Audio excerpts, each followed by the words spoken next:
નમસ્કાર દર્શક મિત્રો, ટીવી18 ન્યૂઝમાં આપનું સ્વાગત છે। ટીવી18 ન્યૂઝ ગુજરાતની પળે પળની ખબર ધરાવતી ગુજરાતી ન્યૂઝ ચેનલ છે। હવે જોઈએ મુખ્ય સમાચાર। આજે છત્રપતિ શિવાજી મહારાજની 395મી જન્મજયંતિએ તમામ સુરતવાસીઓને હૃદયપૂર્વકની શુભકામના પાઠવું છું। છત્રપતિ શિવાજી મહારાજ મહાન યોદ્ધા, સાહસિકતા, પ્રજાલક્ષી કાર્યો અને તેમના જીવનમાં આજે આપણે પ્રેરણા લઈએ, કારણ કે મુગલોની સામે અડગ થઈને છત્રપતિ શિવાજી મહારાજ તે સમયમાં લડ્યા હતા।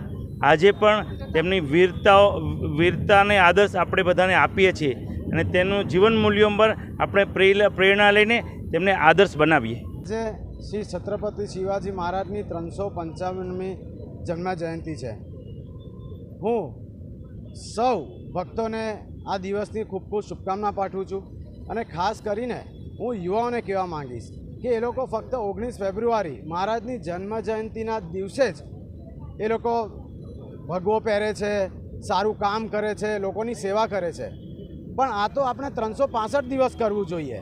હું તો કહીશ કે અગર આ 365 દિવસ જો તમે શિવાજી મહારાજ જેવા રહેશો ને તો આ જેટલા પણ ગુના થાય છે આપણી આજુબાજુ એ બધા બંધ થઈ જશે અને બધા સેફટી ફીલ કરશે। ખાસ કરીને આપણી આજુબાજુની બહેનો સેફટી ફીલ કરશે। હું આજના દિવસની સૌને ફરી એકવાર શિવાજી મહારાજ જયંતિની શુભકામના પાઠવું છું।